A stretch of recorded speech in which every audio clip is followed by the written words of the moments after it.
Hi everyone. So, Fboy Island, our last episode of the new year.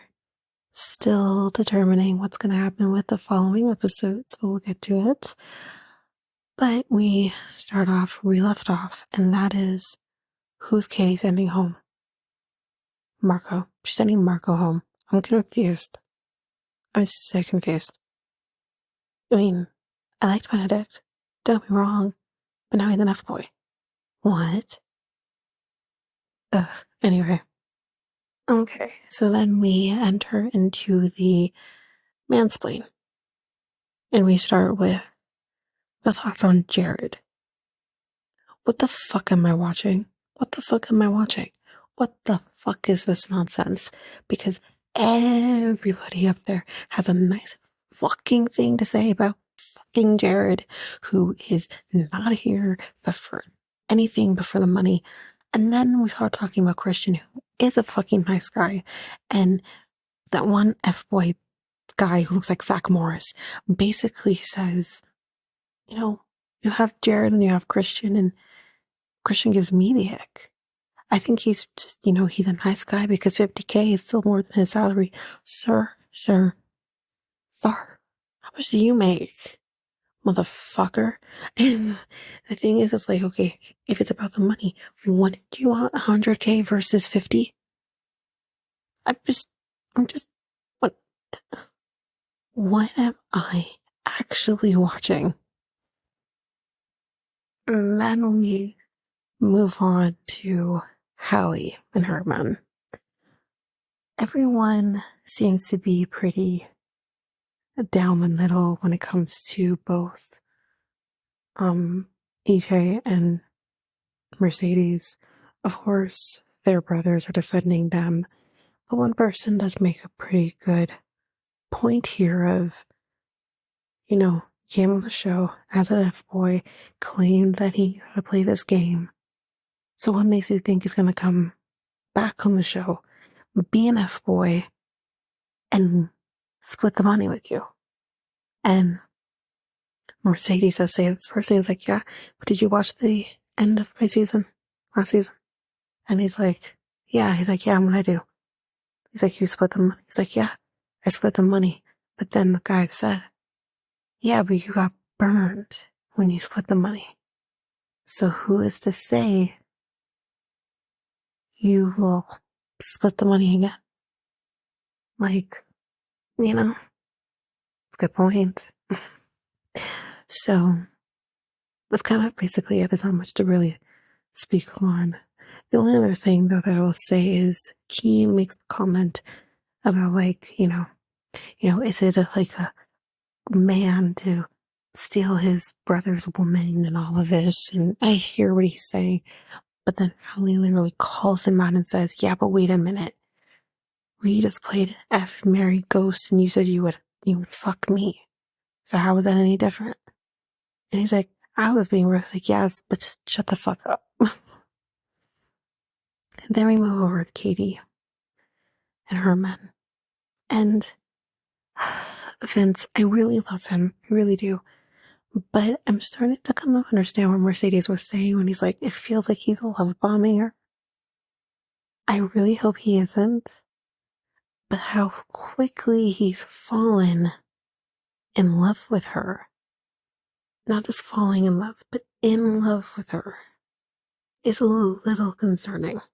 I'm actually a little scared because this show has twists and it has turns, so I don't know what's going to happen. Anyway, then we kind of move on to Benedict, and everyone is shook that he's an Fboy. Jonathan said at one point there's only one way to spell Fboy when you're in your 30s, SAD. Damn. But then Marcos is like, I woke up this guy every morning. I worked out with him every morning. And, we would talk about Katie and he would always say all these nice things about her. And he's here for you and all of this. And then someone else says, yeah, but wait a minute. It's weird, but did you say Katie was easy? You cannot fucking come back from that shit. Then, this big reveal comes up, and it's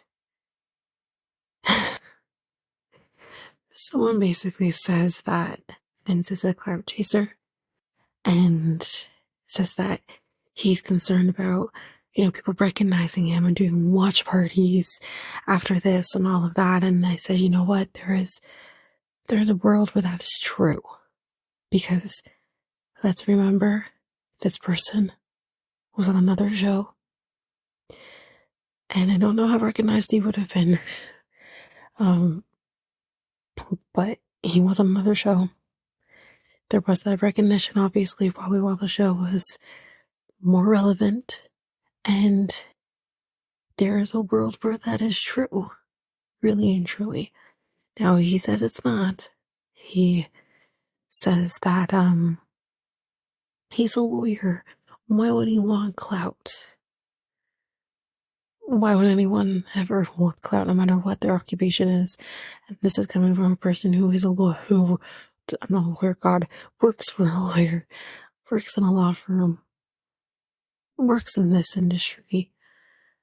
It's like, you don't necessarily want just generalized clout, but you do want recognition for those big things that you do in your career.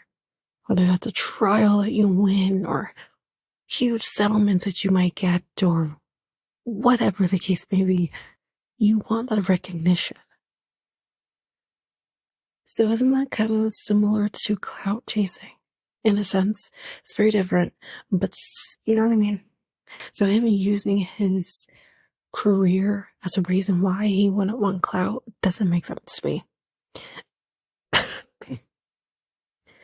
Nonetheless, each man is going to get a mega 24-hour date, and Jared is not happy because he says he can barely hold a conversation down with this girl for 20 minutes, much less 24 hours. So I guess we'll see how that goes for Jared. Okay, so basically I was going to run through, there's not a whole lot that I'm going to talk about, but Daniela goes on her date with Jared first. He doesn't give a shit about her, but he says if I have to kiss her to get some money, then cool. There are worse things I guess he could do. But he does say, like, straight up, and God, I get it, what he's trying to say here. He says, like, I'm not lying about the things that I want. I do want to settle down. I do want to have kids. I just don't want to do that with someone who's 9 years older than me. I can't even hate on him about that. Like, I can't. I get it. But then just, I can't say be honest because that's not the show. And then Hallie goes on her date with Mercedes. He's selling all of his bullshit, and all of that. But, he says, like, she's exactly the woman that he's been looking for. We'll see, I guess. And then Katie goes on her date with Vince first. And they do talk about the whole, is he just clout chasing and all of that? And he says, listen, I'm a lawyer. I don't need to be clout chasing. I have no need to be doing that. He says, yeah, sure, people might see me on the streets and whatever, might recognize me, but like, I'm not looking for that. And he says, like, I said that, like, we could do like a watch party, but I never said anything about inviting women or anything like that. Benedict thinks that he's love bombing her because he's like, he keeps saying it's a fairy tale and all of that. And he's like, what are fairy tales? Fake. So we'll see. Like, I'm choosing to believe Vince, and maybe I'm an idiot. We'll see what happens. But Katie's so happy, and she says, like, Benedict too. But at one point, while she's doing her interview, she does say Benedict instead of Vince. Like, she enjoys being on stage with Benedict, and she's like, shit, Vince. I'm like, Katie. Anyway, all men go back to the women's rooms, and we see them all making out and all that, and do they or don't they? They probably will. Katie's ready to go, okay? And, I mean, I think Hallie's ready to go with Mercedes too, to be totally honest with you. So what the fuck? Anyway. But that's basically it for this episode. We do get next episode. The other guys get their dates and it is a finale. So we are going to find out what is going to happen. And I hate to say people in pain, but I am so ready for Danielle, whatever the hell her name is, to basically find out that you've been fucking around with the biggest F-boy there. But we'll see. That is it for this episode at Fboy Island. Of course, because that is the finale, we will have that to you, but in the new year. So you can expect it then, my thoughts on the episode at that time. But that is it for now. Again, if you want to connect with us, you can do so by going to Facebook at Reality Tea Times 2, Instagram and Threads at Reality Tea Times 2 Podcast, X and Reddit at Reality Tea Times 2 Pod. You can email us at realityteatimes2@hotmail.com. And we have our website, and that is at solo.to/Reality Tea Times 2. But that is it for now, guys. Thanks so much. Bye.